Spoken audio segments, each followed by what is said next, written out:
Margaret awoke, startled, a cold sweat clinging to her.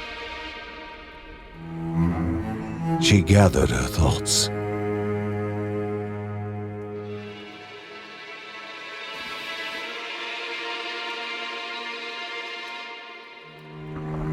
Aged wood creaked, echoing through the quiet rooms.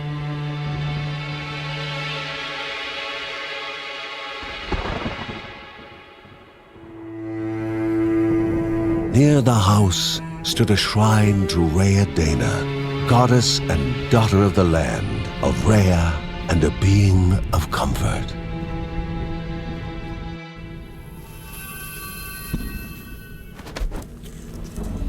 Margaret sought answers. But the goddess did not speak. There was only the faint whisper of something dark, something hungry.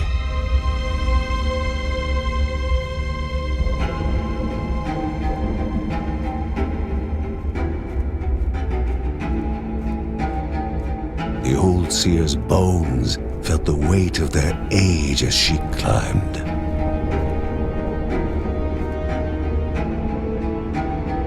The only thought on her mind, has it begun again?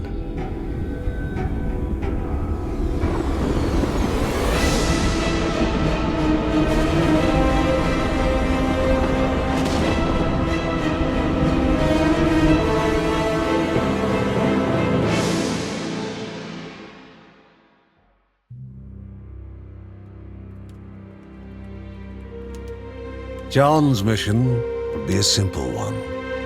He was to investigate Rhea's greatest shrine. His mother presented him with a fresh divinity shard.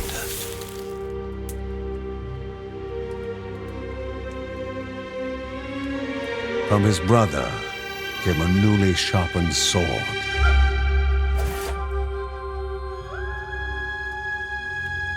His wife gave him a kiss, and his daughter's hugs were full of reason to return home safe.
Rhea, a land long forgotten, a place of unimaginable beauty. It first appeared as sludge given life, slithering creatures, small and vile.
A wall, impeding further progress. A battle was certain.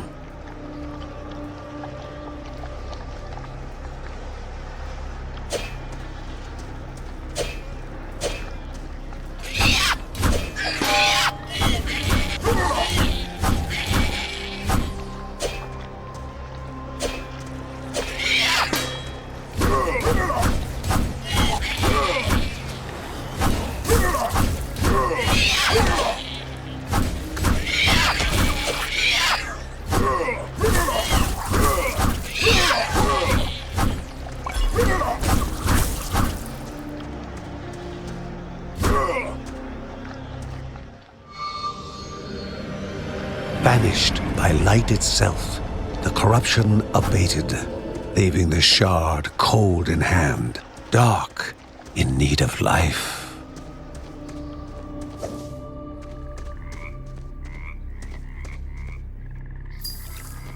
The shard grew warm, humming softly from the harnessed energy.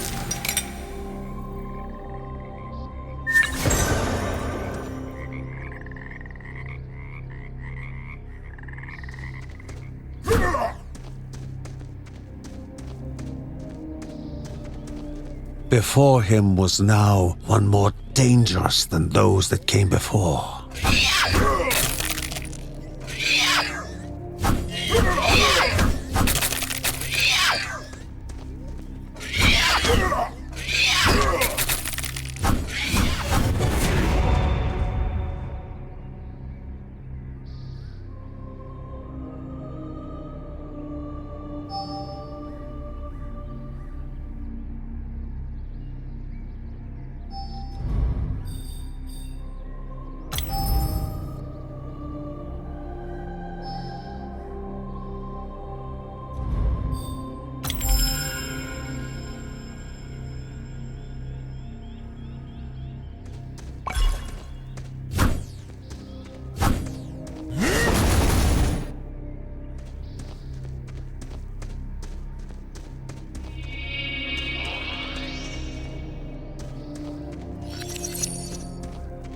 Goblins, a familiar threat, albeit farther out than usual.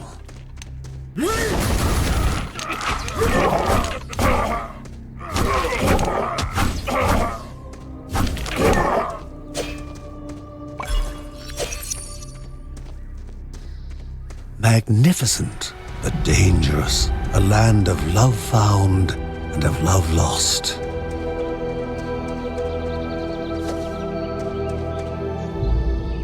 Before him was sacred ground, left untouched in days gone by.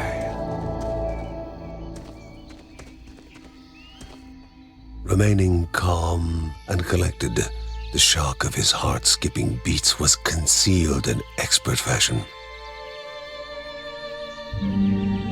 Before him stood Linda, his eldest daughter, with bow and quiver at the ready, determined to do her part.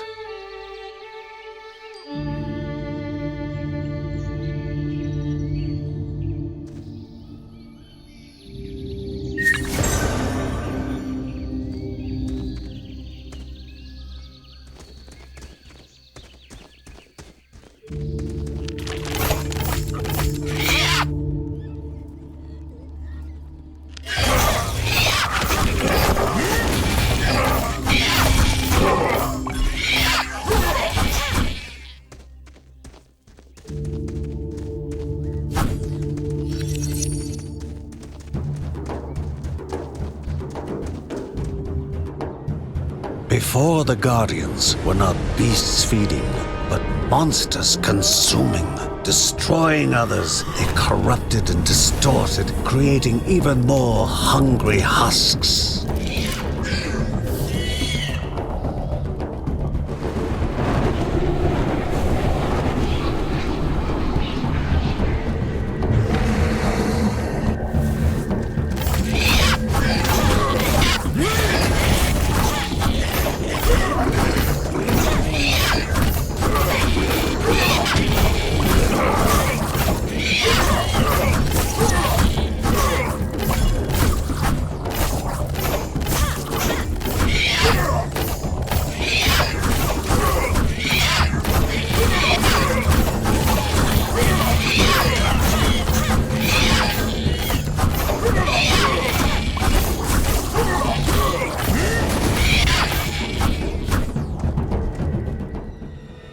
both father and daughter gathered their thoughts, their hearts heavier than before. How would they explain what they had witnessed?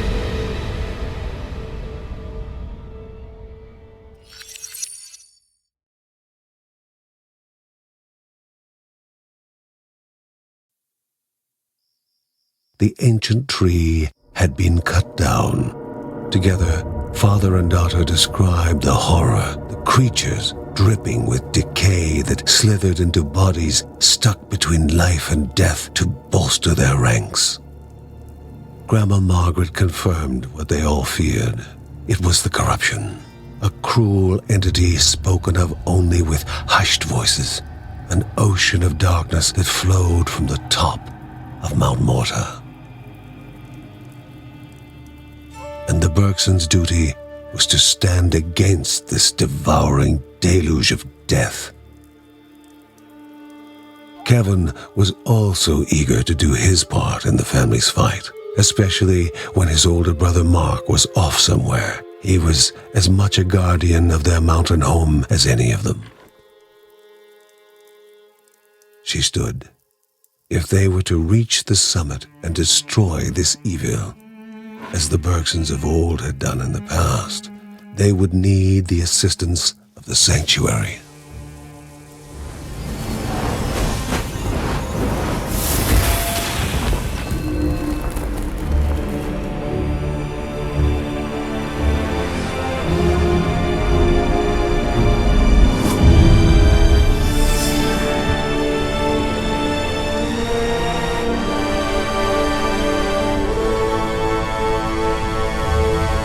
Given to the Bergsons by Rhea herself, the sanctuary was a gateway to the mysterious lands around the mountain.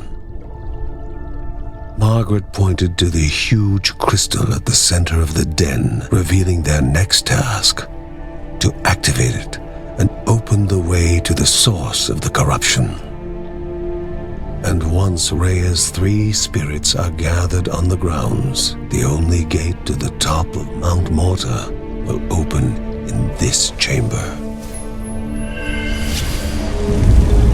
By himself, or with the assistance of those who loved him, John needed to gather the 3 spirits from their lands. Without them, he would not be able to stem the flow of the corruption.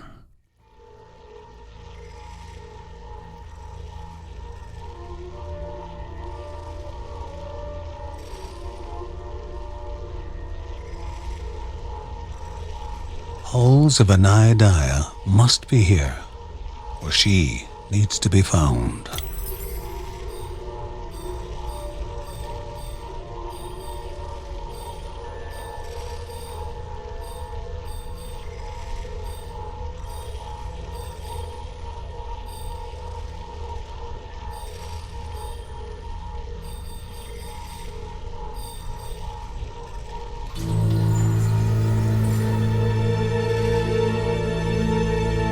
A celestial shard chipped directly from the ancient crystal in the sanctuary.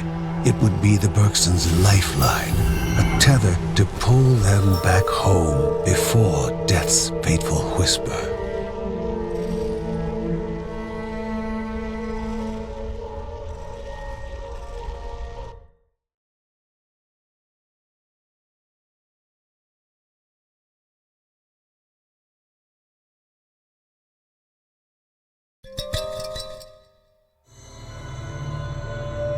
Filling the winding tunnels of the silk-covered caves, the acrid taste of poison lingered in the air. Spiders.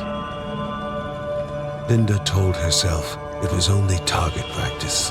As she readied her bow, they must find the spirit deep within the caves.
All 8 eyes studied the one so willing to walk into their own tomb.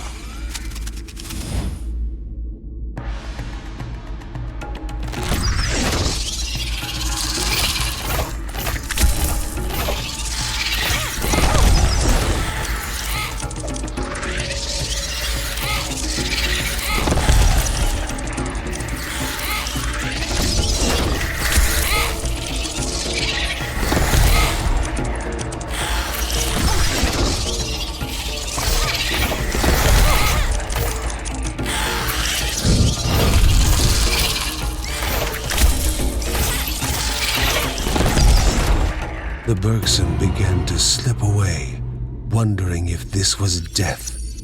It was warmer than they expected.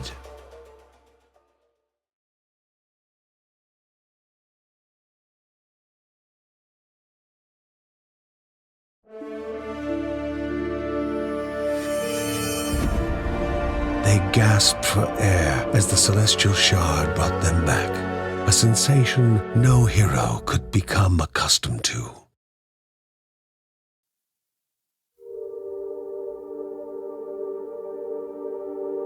As she heard John and Linda describe their foray, thoughts rushed through Margaret's head. The corruption had amplified the creature's wickedness, and no longer were they part of the harmony of the Rhea. With the new threats looming, Margaret asked Ben to prepare his workshop. He would have to take charge of enhancing the warrior family's weapons and armor.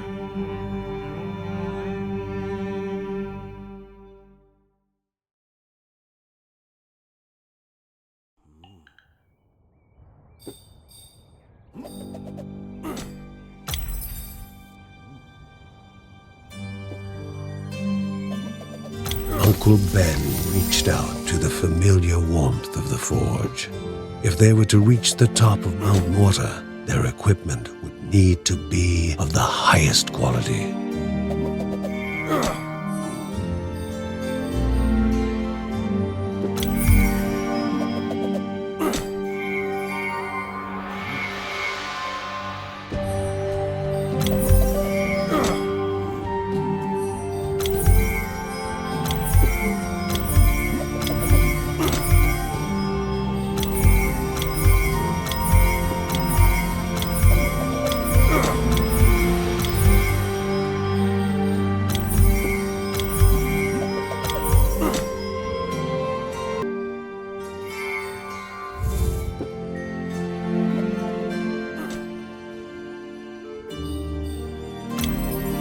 When light faded from the sky and most were fast asleep, Mary would write about her family, immortalizing them for future generations.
pilgrims, once lost in cavern mazes, are now trapped. Their poor families forever looking forward to a return that will never happen.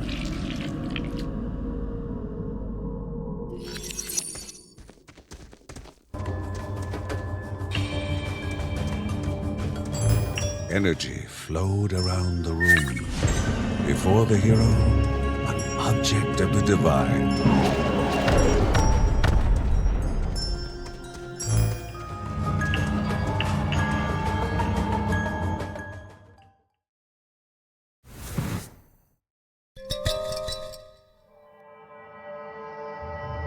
The halls of Anea, so mesmerizing in their magnificence, were to be found at the end of a long road. And a hero never knows what is awaiting them at the end of a road. Moving is more important than reaching.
What strange thing could have dragged Grandmother this far? The will of Rhea will flow in those still obelisks to aid the Guardians. This was the only thing Margaret silently whispered. And the Bergson had to return home in order to understand what had occurred.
Not all in the caves were refugees. Some were just traveling merchants stuck in a bind.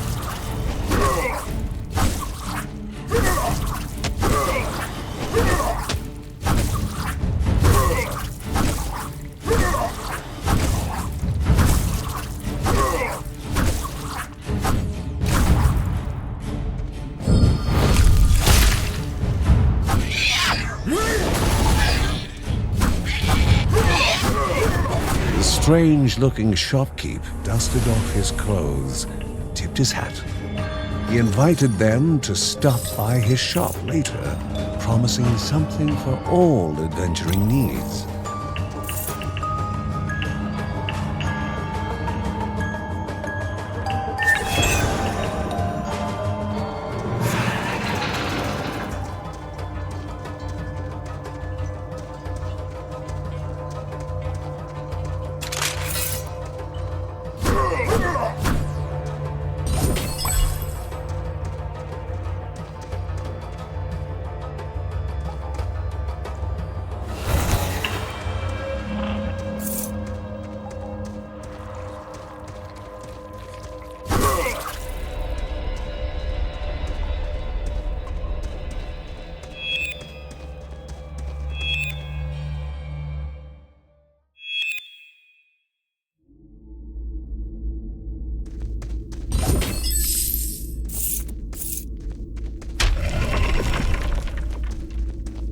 All 8 eyes studied the one so willing to walk into their own tomb.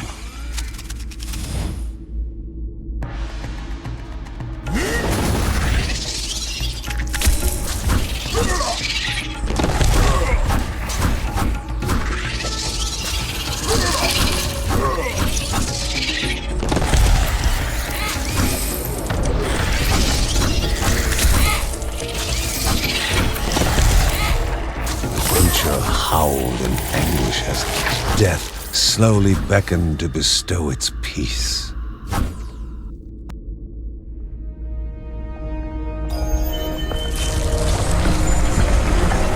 A way had opened, a step closer to the spirit at the heart of the caves. Though before taking that step, caution dictated a return to home to inform the family of the newfound passage.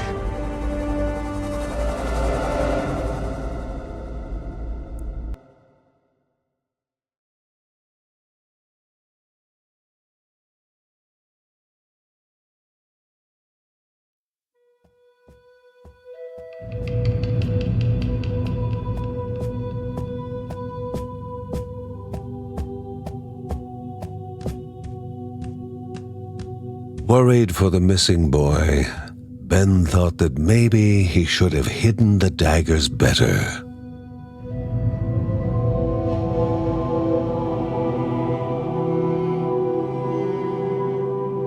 Margaret, in her wisdom, knew that nothing would have remained hidden from Kevin forever. Now she only encouraged her son and his daughter to hurry and find him.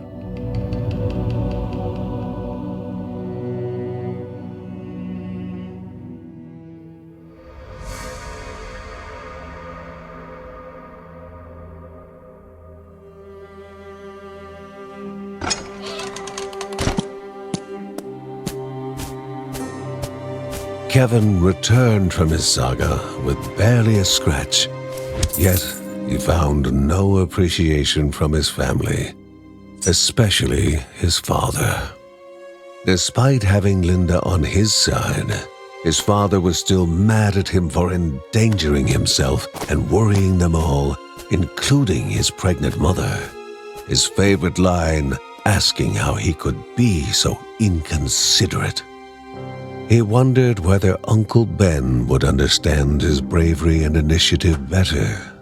With his heroic act unrecognized, the young boy waited, frustrated, expecting more punishment. What Kevin had not expected was his parents' reaction.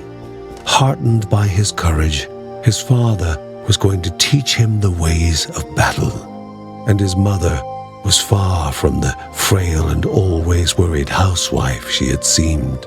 A Bergson through and through, she gave him her blessing and asked only that he temper his courage with caution.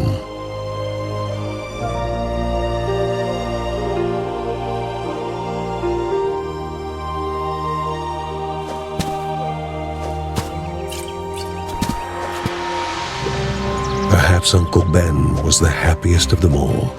Not only had his nephew held his own in combat, but had done so with the weapons he had made for him. Kevin only wished his older brother Mark was there to witness his rise to the family calling.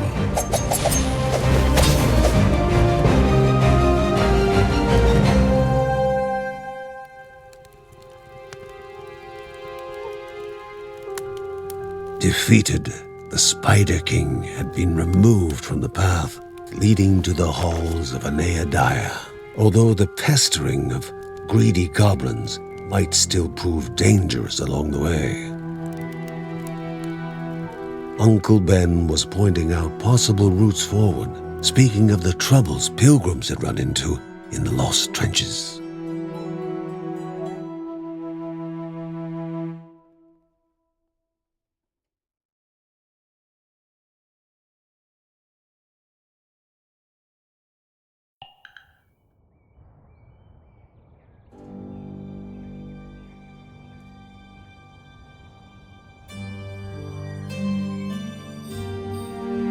The mysteries of the world were like open books to the wise, and words from the wise shall benefit man and beast.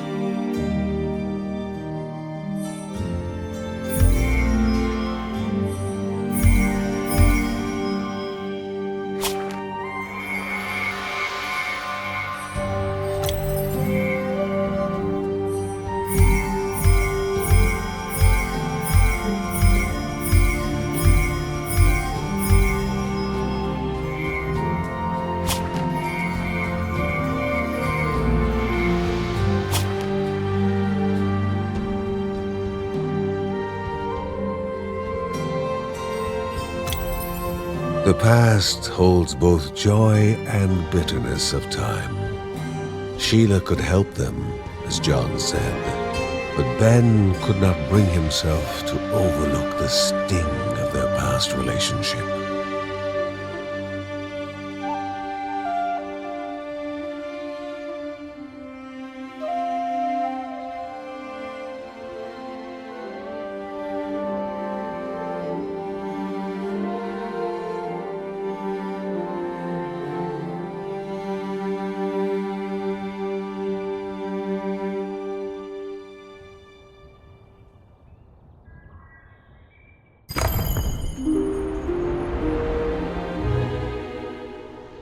Drowned in the blood-soaked muck of these trenches were the path to the halls of Aneadiah.